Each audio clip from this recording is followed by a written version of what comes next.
하나님은 여로보암이 그 베델의 제단을 쌓고 거기에다 분향하고 있을 때 선지자를 보내서 엄중한 심판을 예고하시고 그 심판의 징조로 이제 제단이 갈라지는 모습을 보여주는 내용입니다. 이렇게 말씀을 시작하죠. 보라, 그때에 하나님의 사람이 여호와의 말씀으로 말미암아 유다에서부터 베들레까지 이르니 마침 여로보암이 제단 곁에 서서 분향하는 때라. 우연처럼 보여지는 그 두 일의 만남, 그죠? 결코 우연이 아닌 하나님의 섭리다라고 우리는 볼 수 있어야 되죠. 하나님의 사람, 여기 선지자 나비를 가르치는 또 다른 표현이거든요. 하나님의 사람이라는 용어는 대개 두 가지 경우로 사용되어지는데, 하나님의 일을 하는 익명의 사람, 그렇죠? 그를 갖다 하나님의 사람 이렇게 말하고요. 그 하나님의 일을 하는 사람들에 대한 존칭을 의미하기도 하죠. 누군지에 대해서는 지금 유다 출신 선지자라는 사실 외에는 달리 알 수가 없어요. 그런데 왜 유다 출신 선지자를 보냈을까? 그건 바로 이미 북쪽 이스라엘은 여로보암과 함께 타락한 사람들이다, 이렇게 정의를 하고 있는 거죠. 여호와의 말씀으로 말미암아, 공동번역은요, 여호와의 말씀을 전할 임무를 띠고라는 말로 번역을 했어요.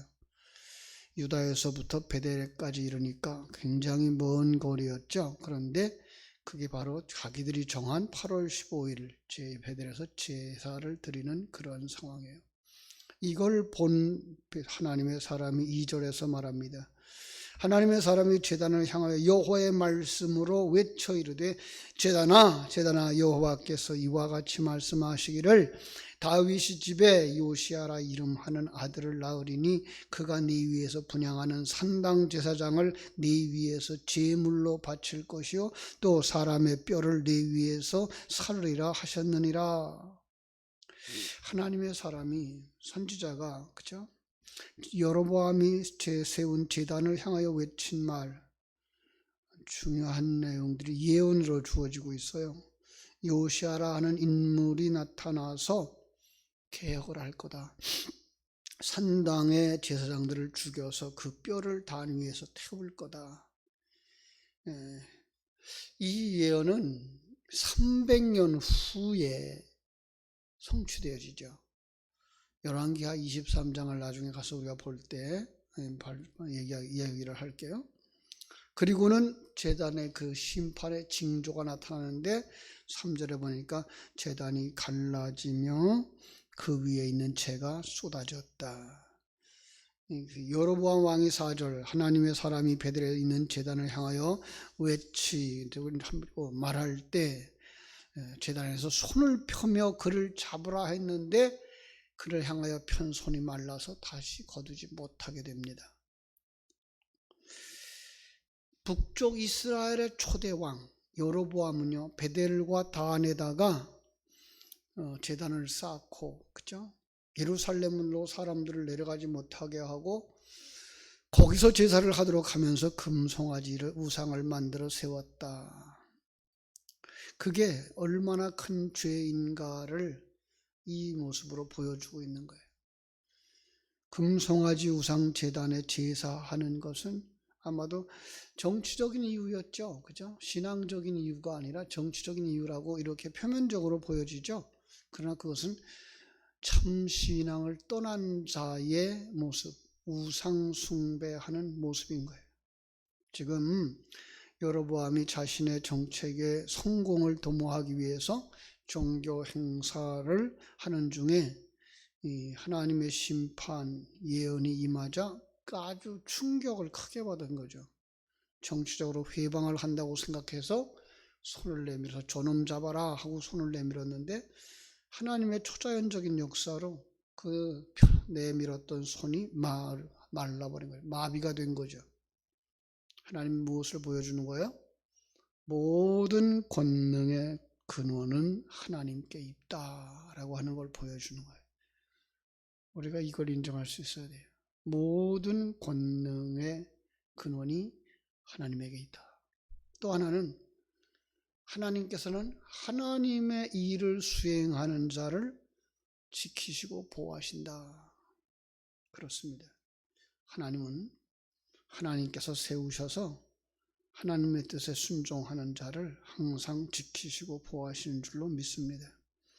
5절에 보니까 하나님의 사람이 하나님의 말씀대로 보이는 징조대로 제단이 갈라지고 재가 쏟아져요. 그죠?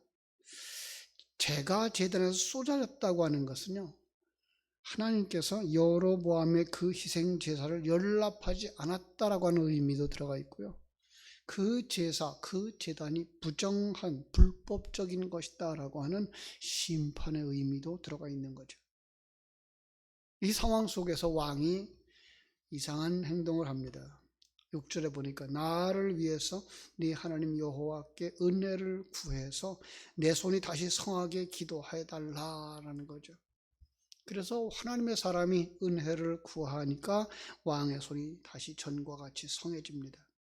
근데 여기서 우리 단어 하나 짚어놓고 가야 될 게 뭐예요? 여로보암이 내 하나님이라고 부르지 않고 네 하나님이라고 말하는 묘한 문장이 등장을 한 거죠. 그죠? 내가 섬기는 하나님과 하나님의 사람이 섬기는 하나님이 달랐다는 것을 알았을까? 이런 생각을 해볼 수 있고요. 그죠? 그래서 학자들은 그런 생각을 해요. 너를 내게로 보낸 그분께, 그 하나님께, 내가 너를 보낸 하나님께라고 보자는 거예요. 그분께 기도함으로써 그분의 진노를 누그러뜨려달라고 하는 회개가 아닌 종교적인 뉘우침 정도라고 부르자는 거죠.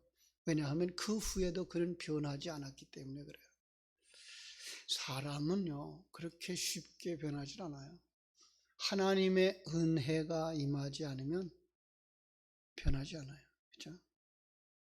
아주 중요한 부분이다. 그 후에 왕은 이제 하나님의 사람을 회유합니다. 7절에 보니까 하나 함께 집에 가자 그러죠. 7절을 보세요. 한번 보겠습니다. 왕이 하나님의 사람에게 이르되 나와 함께 집에 가서 쉬자. 내가 네게 예물을 주리라.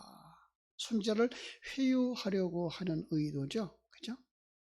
불신앙의 표현이에요. 지금 이 사람이 진정으로 깨달았다면 뭐 해야 돼요?